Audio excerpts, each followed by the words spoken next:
a pen. We're back to the class.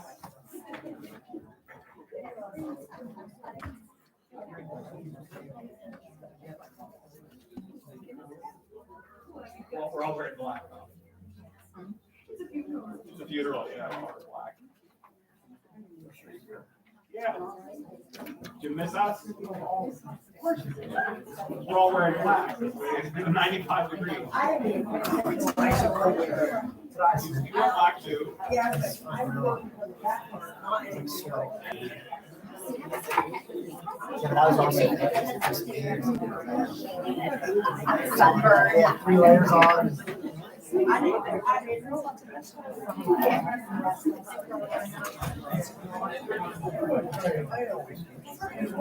Okay. So we're gonna start.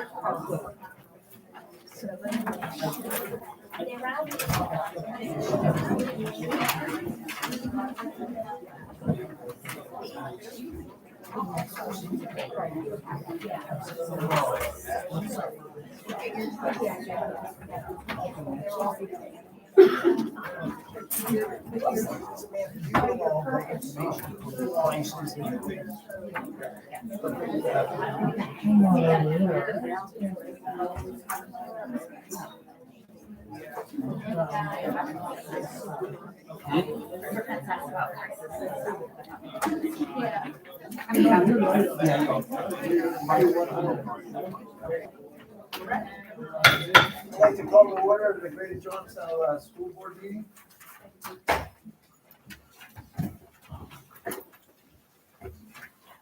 If you want to participate in the opening prayer and the pledge of allegiance, please stand. Our Father, who art in heaven, hallowed be thy name. Thy kingdom come, thy will be done, on earth as it is in heaven. Give us this day our daily bread. Forgive us our trespasses, as we forgive those who trespass against us. Lead us not into temptation, but deliver us from evil. I pledge allegiance to the flag of the United States of America and to the republic for which it stands, one nation, under God, indivisible, with liberty and justice for all. Thank you. Debbie, would you go to roll call? Mr. Allen, Here. Mr. Belsky's absence is health related. Mr. Davy. Here. Mr. McMillan. Here.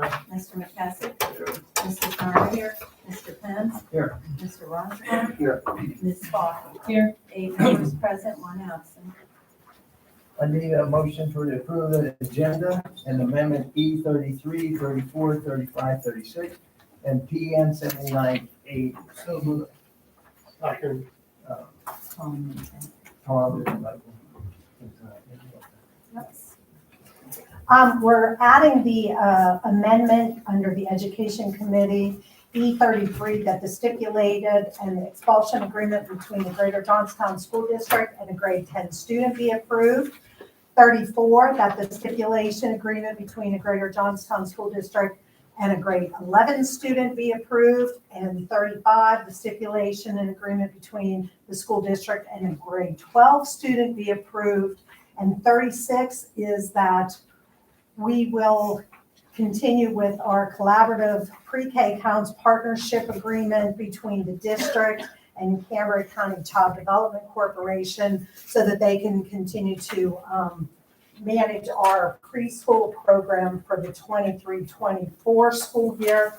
The stipulated expulsion agreements came in late, obviously, after last week.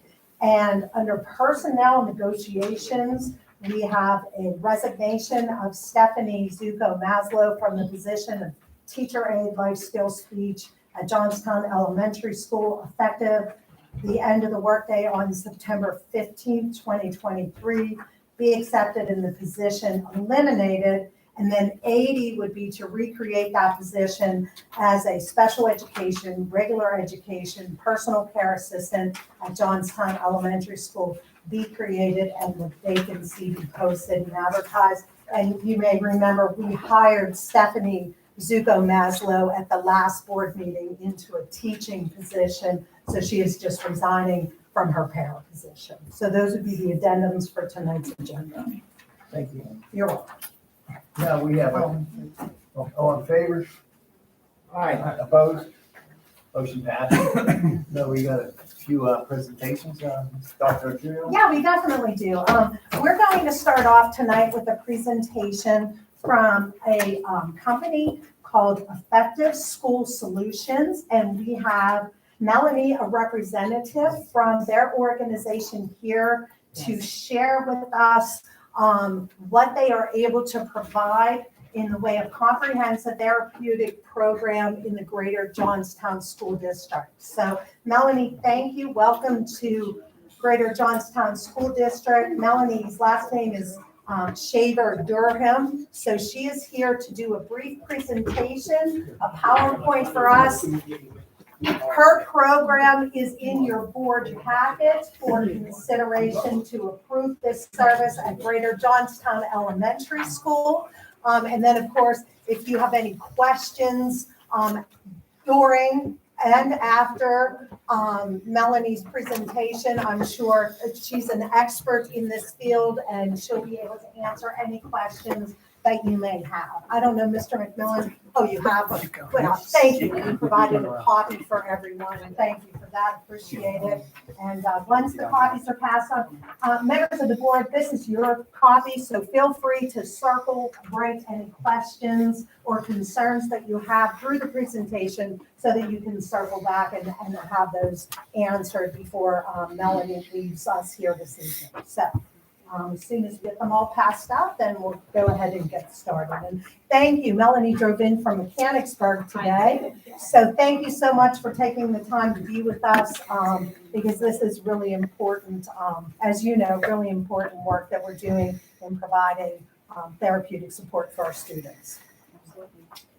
Good evening, Greater Johnstown. I'm very honored to be here this evening to talk to you about the comprehensive therapeutic supports that we provide at Effective School Solutions when we partner with the school district, and specifically the services that we are going to be providing here in Greater Johnstown should be approved the agreement this evening. So I have somebody driving the slides this evening. So my name is Mel Shaver-Durham, and I am the Director of District Partnerships in Pennsylvania for ESS. I joined ESS after being a public educator in Pennsylvania for several decades, and I really felt called to the mission and the work of the company, especially after serving as an elementary principal for 5 years. I really realized that in school, mental health services are the missing piece to help children succeed.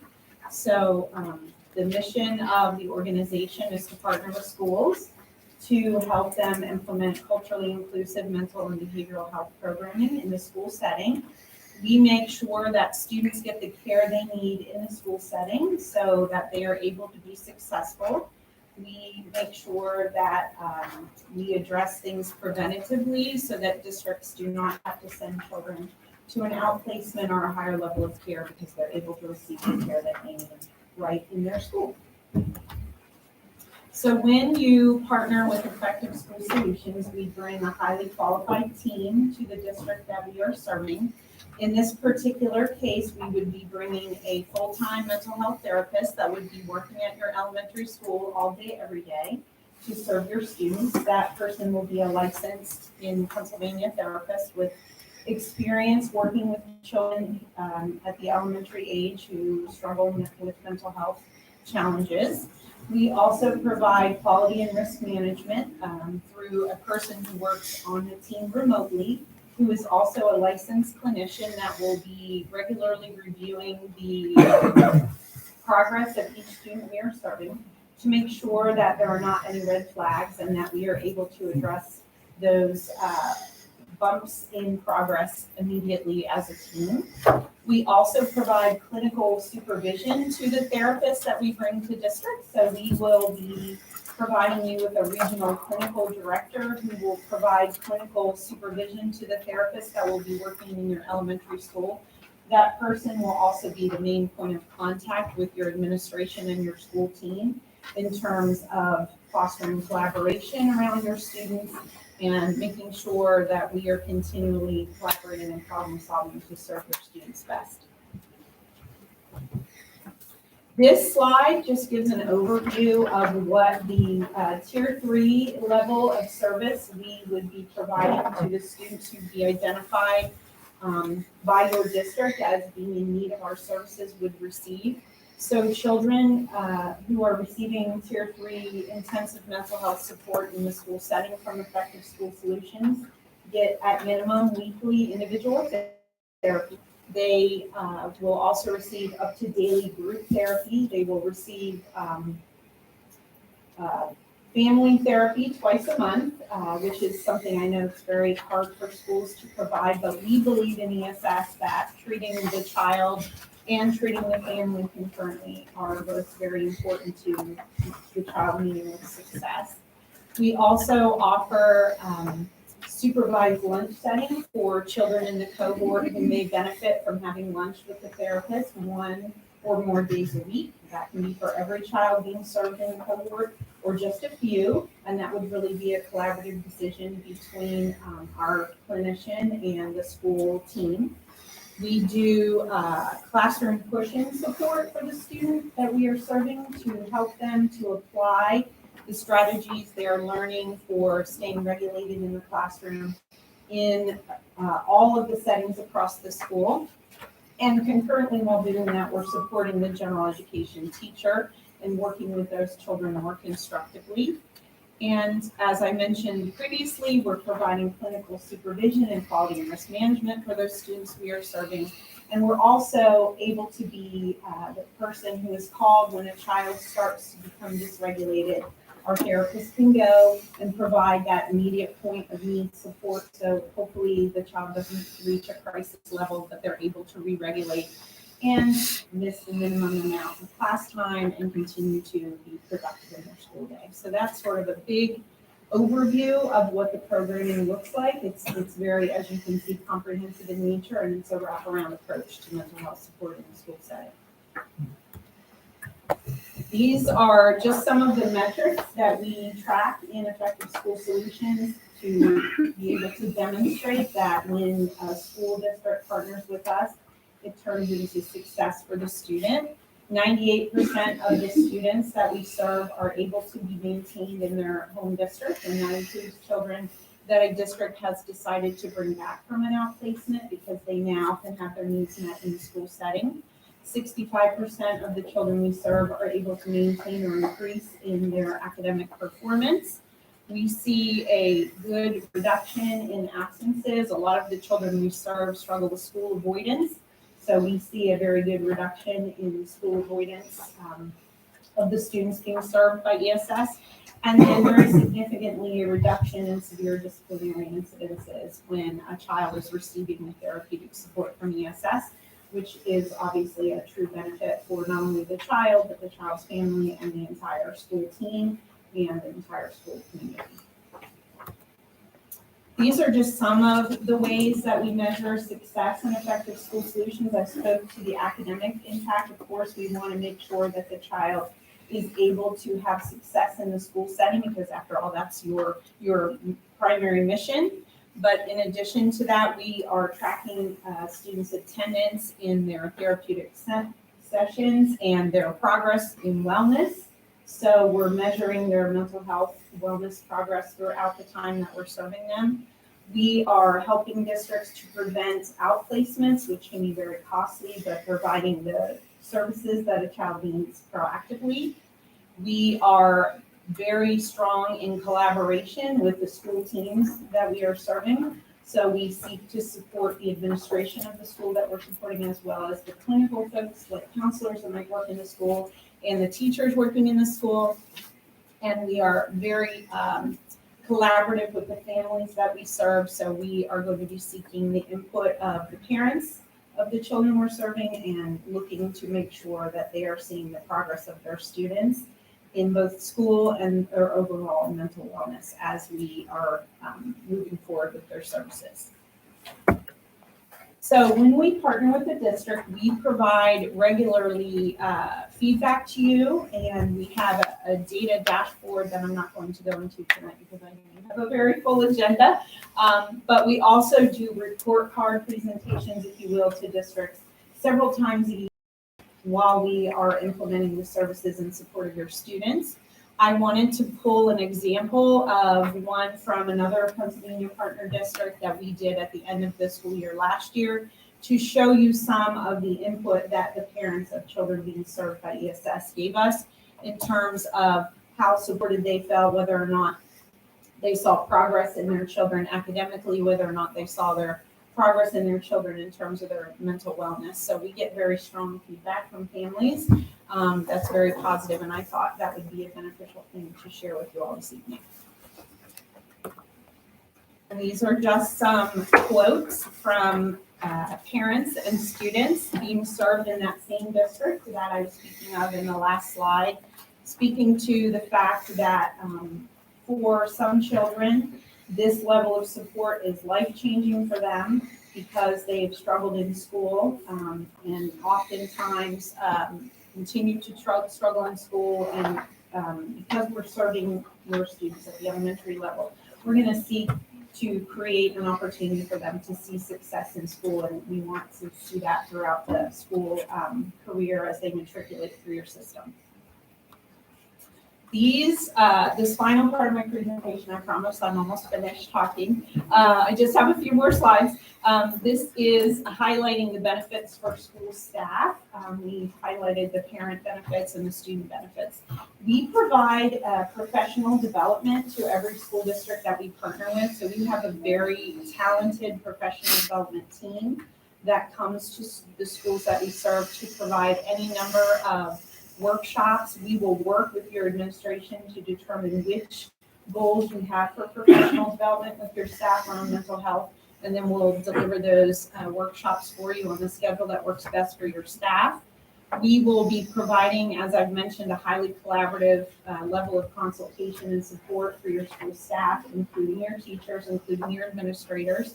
We provide a monthly newsletter for the teachers in the schools that we serve to help them become more proficient at having more tools in their toolbox for working with children with mental health challenges. And we are making sure that their behavior is held accountable across all settings. So we're helping them to take, as I mentioned, the strategies that they learn in their individual and group therapy sessions and apply them in all of their classes and all parts of the school. And through doing that, we see a decrease in disruptive behaviors in the school setting and an increase in student engagement, which is what schools were built for, of course.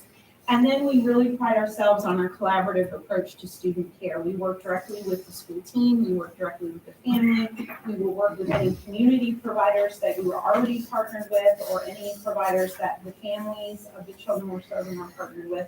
It's very important to us that we become part of the fabric of the school community, and it's a seamless approach for students to get a real true wrap-line approach to care. So this slide is some quotes from the person who supervises our program at Harrisburg Area School District. We have a pretty extensive partnership with Harrisburg Area School District. And I asked him to identify what he felt were the big benefits for the school community when Effective School Solutions enters a school and serves students with intensive mental health needs. So you can see that I've included some of those there. Certainly, providing ongoing support to teachers is very significant. We all know that challenging behaviors have found their way into the schools and into homes and are certainly greater than they were in the past. We want to help teachers to understand how to work with children constructively and how to de-escalate challenging behaviors before they become a crisis for the child or other children in the school. I have heard that repeatedly from schools that I've visited that we have partnerships with. So I can say with confidence that we are really supporting the entire school community while supporting the small group of students who have intensive mental health needs. And then finally, this is a quote from Joe, who is the regional director in Harrisburg. So the person that's providing them with the clinical supervision and programmatic supervision that I mentioned. And I asked him to give me a quote on really how he felt about the benefit of bringing our services into Harrisburg specifically, because that's where he serves. I think the piece about students being more calm and more in tune and more engaged, and it's just a ripple effect that happens with Effective School Solutions comes into a school community. So I know that's what we could do at your elementary school, and we'd be very honored to do that. I'm now done talking. If you have questions for me, I'd be pleased to answer them for you.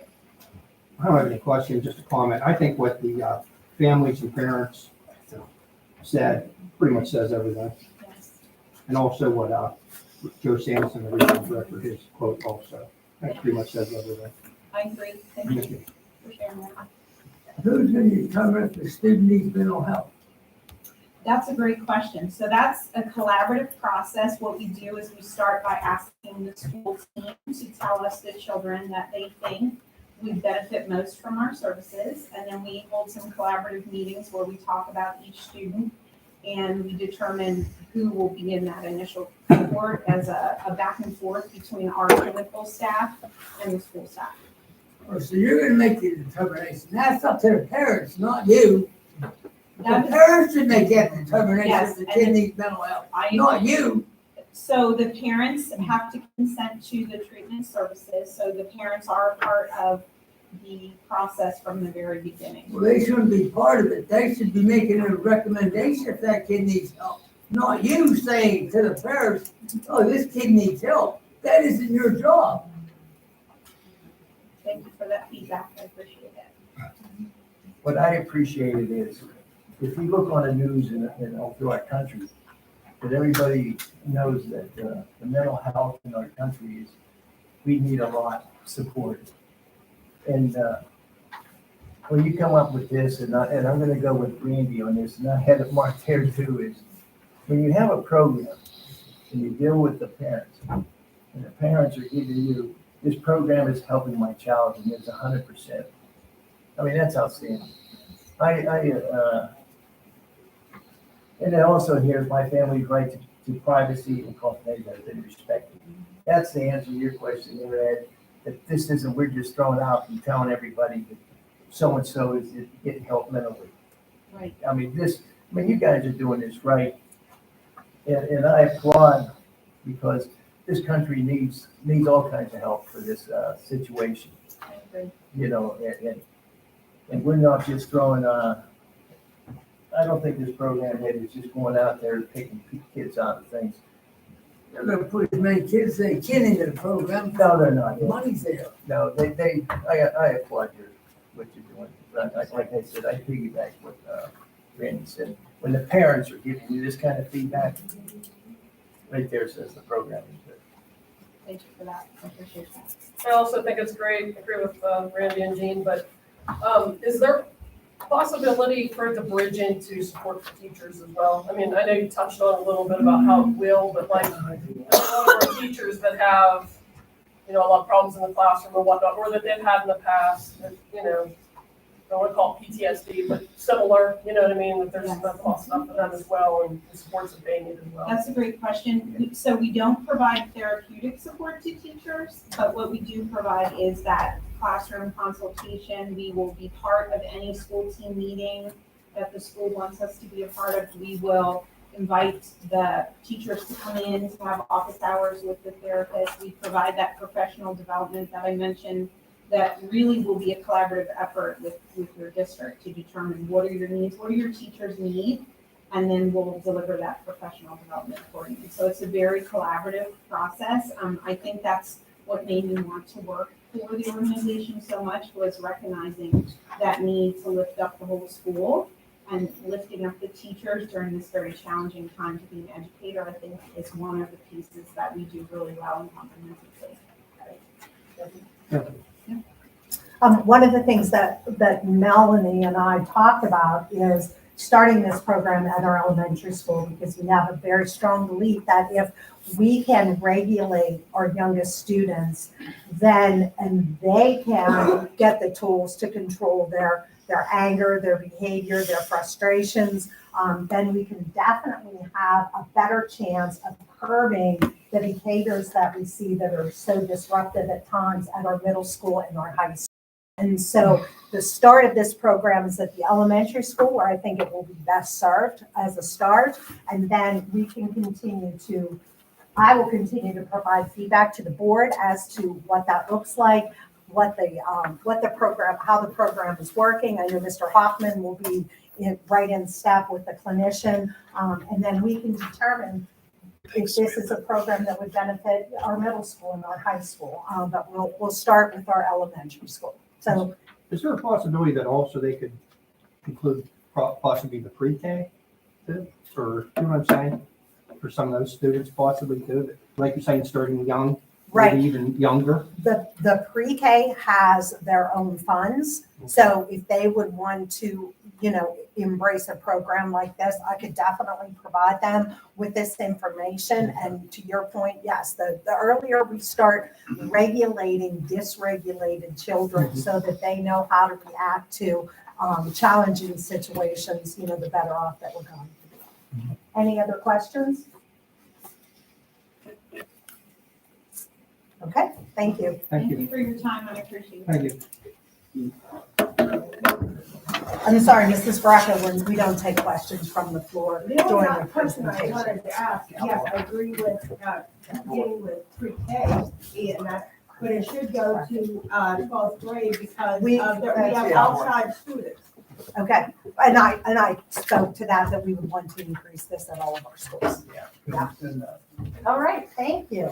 Thank you so much. Appreciate the feedback from the board. Now we're going to go into a few other presentations. And at this time, I'd like to take a moment to recognize our school board members who have reached the School Board Service Honor Roll. This came to me from the Pennsylvania School Boards Association in Pennsylvania, where they would like to offer a certificate of appreciation to Mr. Thomas Beatty for 16 years of service. Thank you, Mr. Beatty. Very good.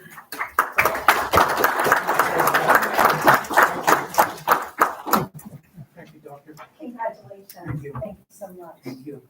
And we also would like to recognize our Vice President, Mrs. Kimberly Murray, for 20 years of distinguished service with the school board. Congratulations.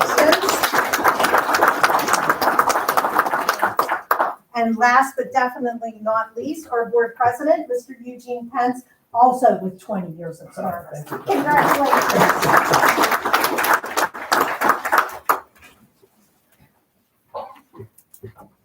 Our next presentation would are teachers who have been invited here this evening who earned tenure at our board meeting last month. So when I call your name, if you could come forward, let me get in front of the desk here.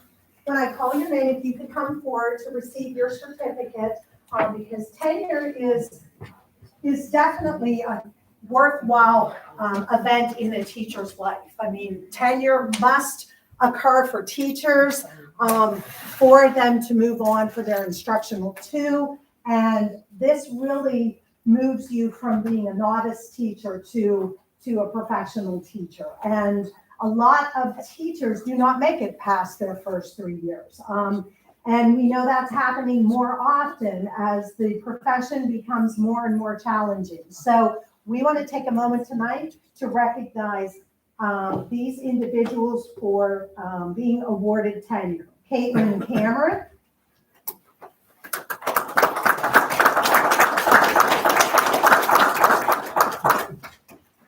Congratulations.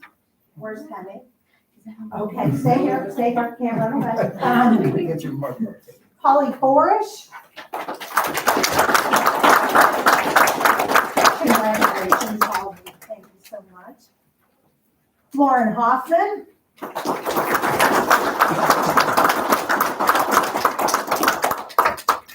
Congratulations, Lauren.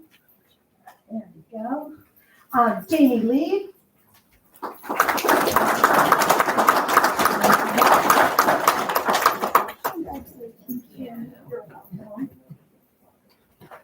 Christy McKnight. All right, we'll clap for her, but she couldn't make it here this evening. Paige it says Krivahola, but I know it's James, Paige James, who brings a little bit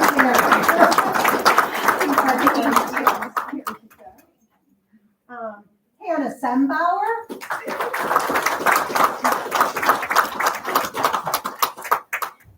Congratulations. And Adam Steinbring, who's not with us, but we'll clap for him as well.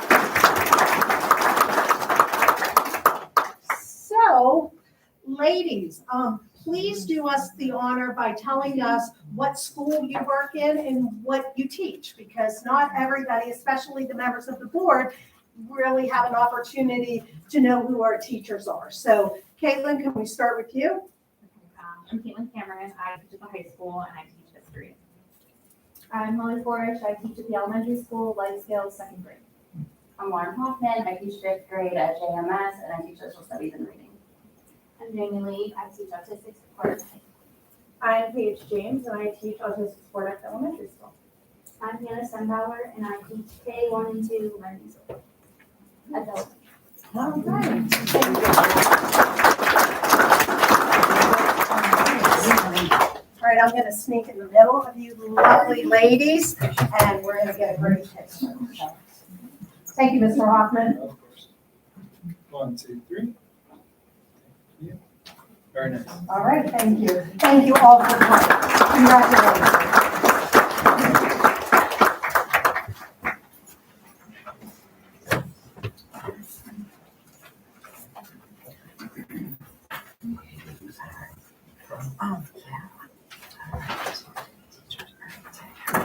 All right, the next presentation that we have on the agenda this evening is a new recognition that I wanted to start this year as the superintendent, and I'm calling it the Trojan Pride Award. Oftentimes, we have many teachers in our school district that go above and beyond the classroom to make our school district a great place. And so each month, we will recognize teachers that are providing a little bit more, and in some cases, a lot of it more, to make our school district all that it is and making a difference in their students' lives. So when I call your name, come on up to receive the first presentation of the Trojan Pride Award for 23-24.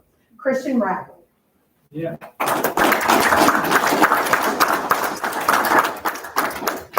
Congratulations. So when people have the notion that teachers are teachers because they're off in the summer, that can't be further from the truth in all school districts. But it really is definitely far from the truth when it comes to Mr. Radley. He has been working behind the scenes all summer in putting together a civic summit at the University of Pittsburgh at Johnstown, where the Greater Johnstown School District, the Tribune Democrat, and the Bill of Rights Institute will be partnering to bring civics education to teachers, as well as making it a big impact to the students that we serve. Because if our students don't recognize their place in society, we're not raising our students and teaching our students the impact and the responsibility that they have as concerned citizens, as involved citizens later on in life. So Christian has been working behind the scenes this summer and through the school year to bring the first civic summit to all educators in our community across the IU8. So Christian, thank you very much. Thank you. You're going to stay up here because we're going to get another picture. All right. The next person that I would like to recognize tonight is Hannah Sembauer.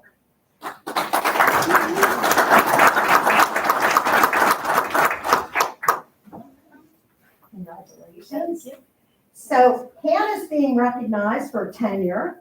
Congratulations on that. And she's receiving a Trojan Pride Award because Hannah has put up with my relentless request for her to continue to be involved with the girls soccer program. And there was a change in the girls soccer program, and we were looking for coaches over the summer. And every time I saw Hannah, I would say, Hannah, you need to get involved with soccer. You need to stay involved. And she would say, oh, well, I'm working on my master's degree and I have all of this going on. And then finally, she said, all right, I will do it. So thank you so much for putting yourself out there and continuing to be a support to our students so we can have these extracurricular activities.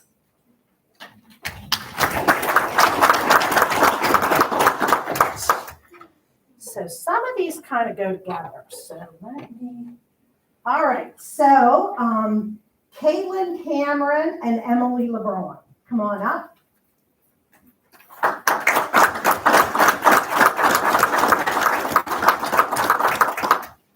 So Caitlin's back again for another award. Congratulations. Here you go. Emily, congratulations. So Caitlin and Emily are receiving the Trojan Pride Award because these two ladies volunteer and give up their time to keep the Johnstown High School school store running. They don't receive any additional funds for this. And at our first home football game, Caitlin with her daughter Penny, who is how old? She is 5 months old. 5 months old, came to the game. And Emily, and they set up the school store so that our students and our fans and our families had access to buy Trojan gear, and they give up their time to keep that initiative going. And if it wouldn't be for them, we wouldn't have a school store. And so I'm incredibly proud of all the work that you do behind the scenes. And I know I don't speak for myself, but I speak for the entire administration at the high school, because to be honest with you, if you wouldn't be doing this, they would have to be doing this. So we're very appreciative of the work that you do at the school store. So thank you, ladies.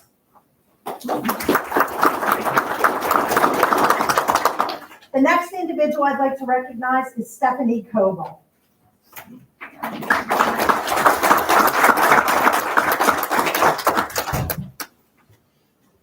Congratulations for making a difference. You're welcome. Stephanie is now in the position of the district reading literacy coach for English language arts instruction at the elementary school and the middle school. And I can tell you that I really think Stephanie worked more hours this summer than I did or the administration did. She was placed in this position and she just jumped right in and totally owned it and started to work with our director of education, meet with teachers. She took it upon herself to totally transform the library at Johnstown Middle School and make that a welcoming place for students. And she found us, we told her there was no room for an office, but she found a closet and she cleaned it up and painted it and decorated it. And she has her own little space for her own office as she leads our literacy instruction throughout the school district. So thank you so much for your passion and your tireless work to bring our students where they need to be with their reading. And I know you'll make a difference in the new program. And, you know, eventually the hope is that our reading scores continue to grow and that our students become more proficient with their reading abilities. So thank you for that. All right, and last I have the three amigos. That would be Nicole Campagna, Heather Lately, and Erin Dunlap. Come on up, ladies.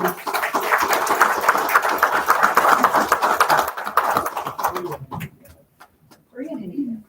I guess you're amigas, right? Congratulations, Erin. Thank you. And Nicole, thank you. And Heather. So these ladies have received the Trojan Pride Award because immediately when school started, and these ladies work at Johnstown Middle School, they embraced utilizing the outdoor classroom that we will have a ribbon cutting for tomorrow at Johnstown Middle School. But what they did in that ribbon cut, or in that outdoor classroom that was most important, is they worked with their students to get along and how to work as friends and teammates to accomplish a task. And I was walking around visiting all the schools the first couple days, and there these three ladies were, and they had their kids all involved, and many of you probably saw it on Facebook. They had their kids involved in the circle, and they were moving a hula hoop from one student to the next, and they had to communicate, and they had to work together, and they had to get along to accomplish this task. And that is something that we are working very, very diligently on, is helping our students to get along together. Right now, we have a number of students that, really are coming to us very unregulated, and they are having a difficult time managing their emotions. And these ladies took it upon themselves to have a little bit of fun in the sun, take advantage of the outdoor classroom, and really teach our students some of those easy lessons that you would think by middle school kids would know, but the challenge becomes more as the children become older, but getting along together is what they were working on that day. So thank you all for the extras that you do. I am honored and also humbled to be able to give you this small token, this little award, but more importantly, the recognition that you constantly are going above and beyond to make our school district the best place it can be. So thank you so much. All right, I'm going to scoot over a little bit. There we go. Hold your board up. Perfect. 1, 2, 3. Very nice. All right, thank you, Mr. Hoffman. Thank you all for coming. I appreciate it. Thank you.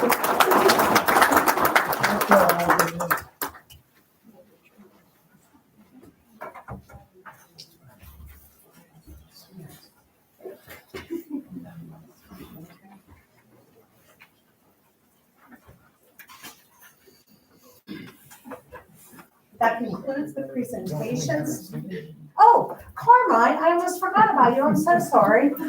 That concludes my presentation, but we have Carmine O'Connor is our high school representative at our first school board meeting for the 23-24 school year. So welcome, Carmine. Good evening. So the senior class, the new officers for the class of 2024 are Carmine O'Connor is the president, Lauren McClurkin, vice president, Dalton Lynch treasurer, and Kylie Durenko are secretaries. The senior class officers met and are planning for homecoming festivities on September 22nd and the 23rd. The homecoming dance will be held September 23rd at the Pescarella Conference Center from 6:30 to 9:30 p.m. The senior class will be stating their first large prom fundraising party. Students will be selling Mrs. Phil's cookie dough. Orders are due in October. Cookies will be delivered right before Thanksgiving. The sale kicks off September 21st. If anyone is interested in ordering, they can contact Mrs. Oswald or Mrs. Nardecchia at the high school. Key Club, Interact Club, and the National Honor Society all have no reports this month. Cosmetology Club has elected officers and they are planning fundraisers for a fall field trip, as well as planning job shadow activities and locations. The Scholastic Quiz Club are initiating practices. SWIBIS will be meeting as a group to start rewards days and incentives, as well as wedding club. The Fishing Club will be meeting this month to elect officers and go over bylaws, and the Trojan Marching Band has no reports. Okay. So Carmine, tell the board about yourself. You're quite an amazing young man. You should share all of your awesomeness with us. All of my awesomeness. Yes. I used to play baseball. I don't know. What else do I say? Well, I think you had the lead role in the musical last year. Yeah. Yeah. There's so much you can't I know. No. But yeah, definitely look forward to going to school and hopefully you guys are there too. All right. Thank you, Carmine. Thanks, guys.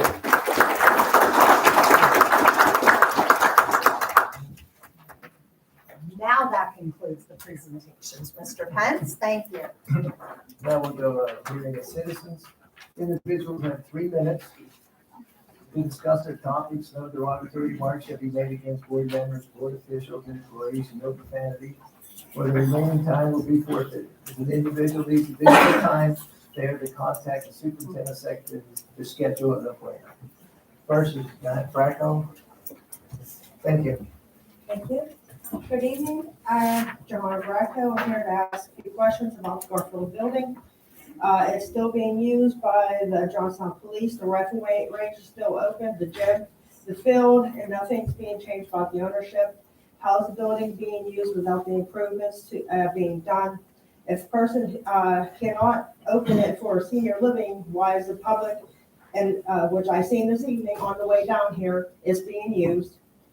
Our school district maintenance crew is still using the garage and still keeping, the grounds on taxpayers' dime if we don't own the building.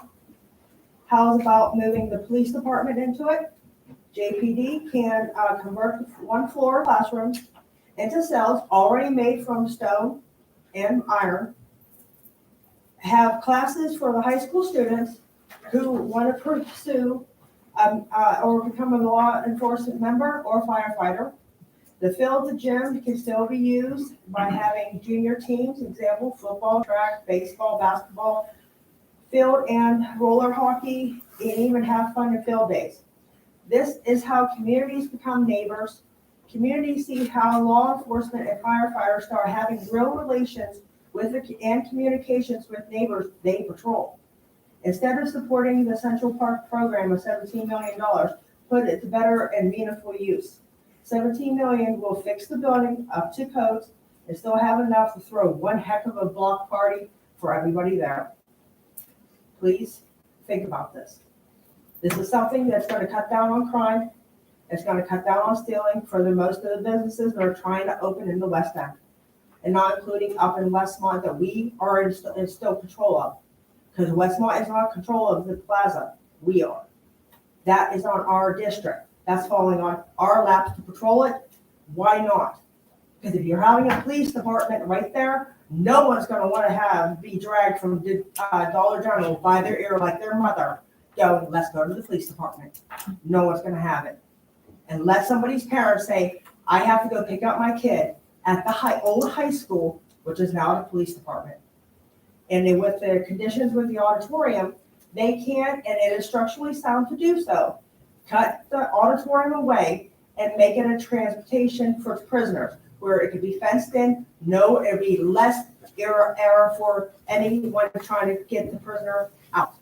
You go from door to car, fenced in, no one can do anything. You have a parking lot, the street, and the parking lot across the way right now. If we put it in and convert it, everyone can be safe and the community can also benefit. And our students can create 2 more programs for our students who are, right now with the COVID pandemic, we lost EMTs. We lost first responders, and that's including the fire department and the police. If we can have a program, we can do it. Thank you. Thank you. I just want to say, I appreciate ideas. Thank you. We can move it, keep it in the district. Hey, I appreciate ideas. Reuse, recycle. Next is Leanne Andrews.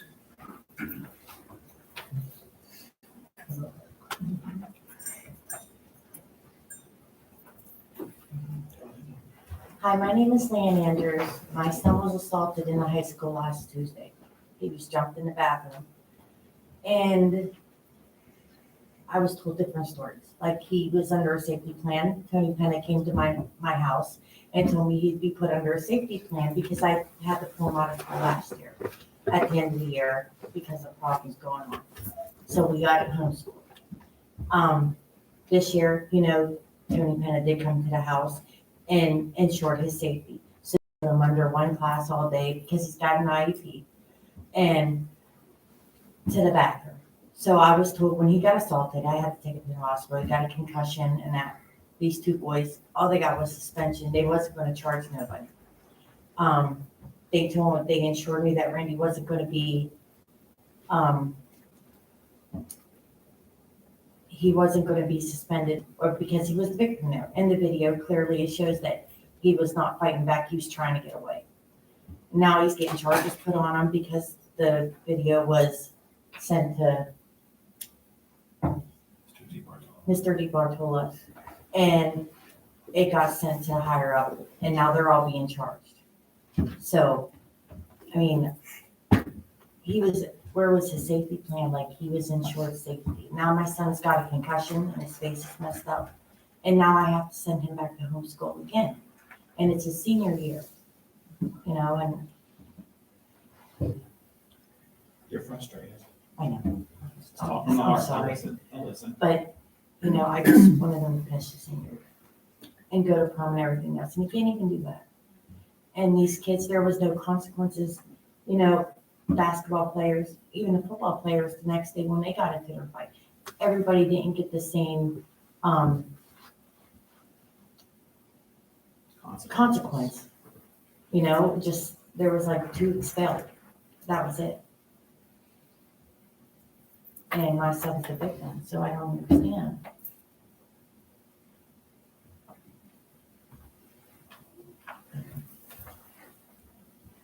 That's what I can say. And I think of that. Okay. Thank you.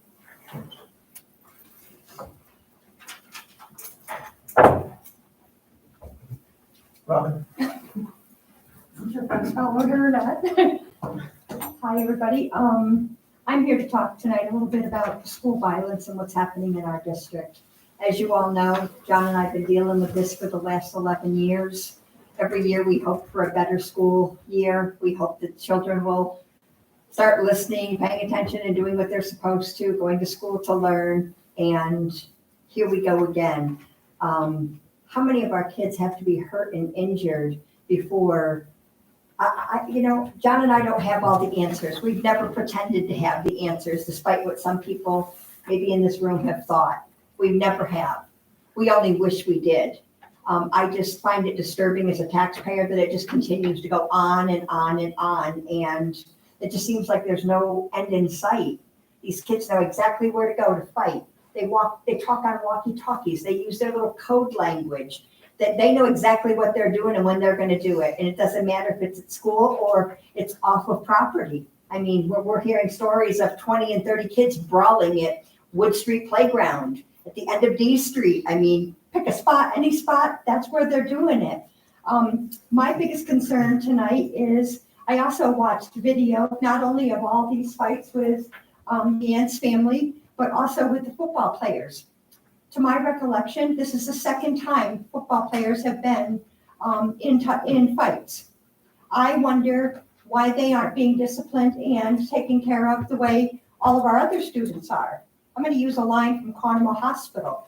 You know, every patient, every time, every situation. Well, you know, we want discipline, right? We've been begging you for that. You're doing it. But you know what? It needs to be consistent, people. Every student, every situation, every time. And it's not. And these kids know it.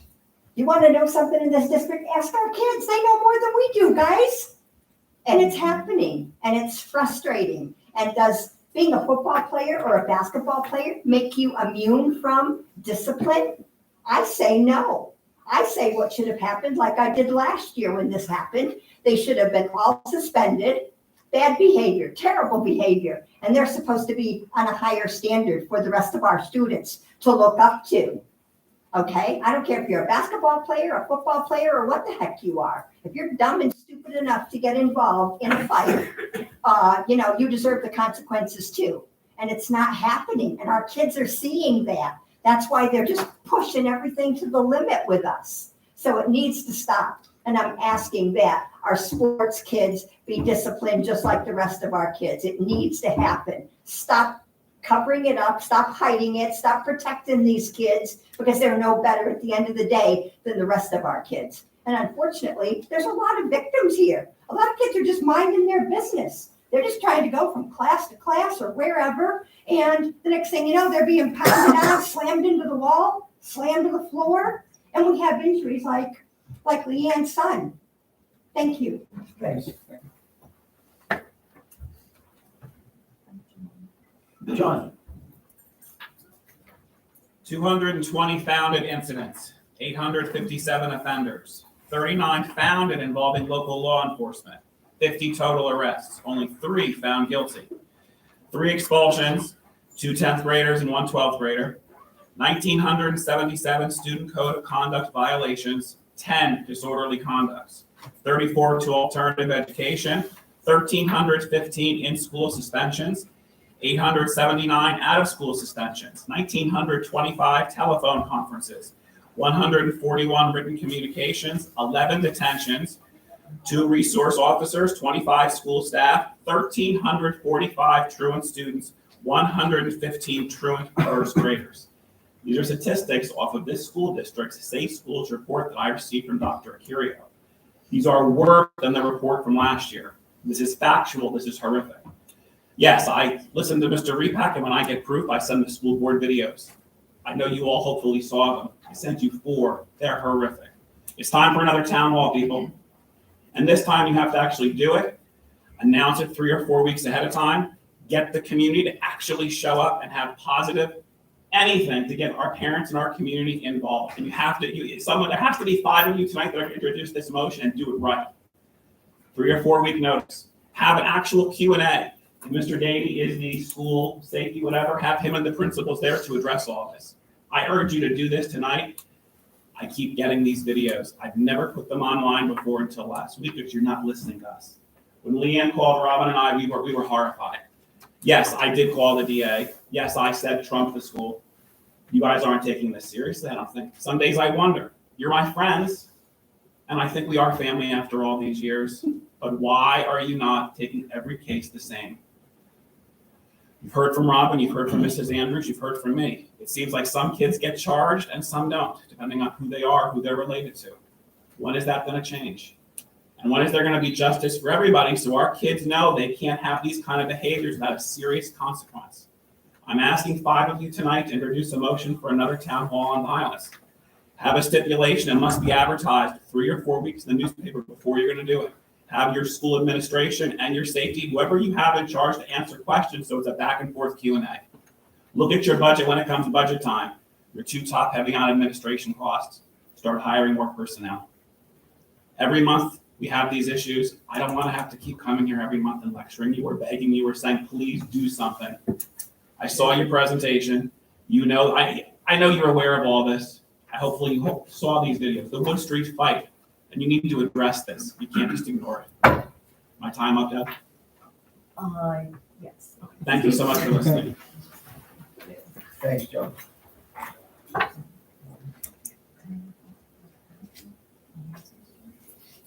Tamara, can I give you a chat? I do not want to speak.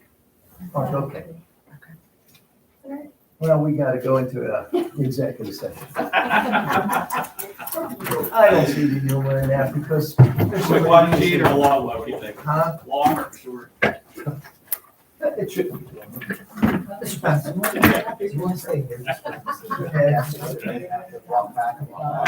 we ask the members of the public who are here tonight to please exit so we don't have to have Mr. McKessick walk back to the conference room in the back of the building?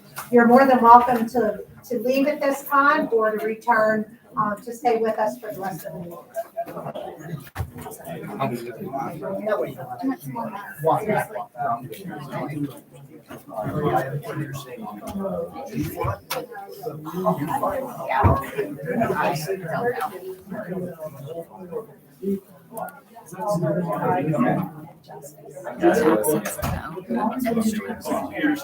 The computer is. We just. Do I add to the stream? Speak button on the slideshow. Yeah, we're. Slideshow.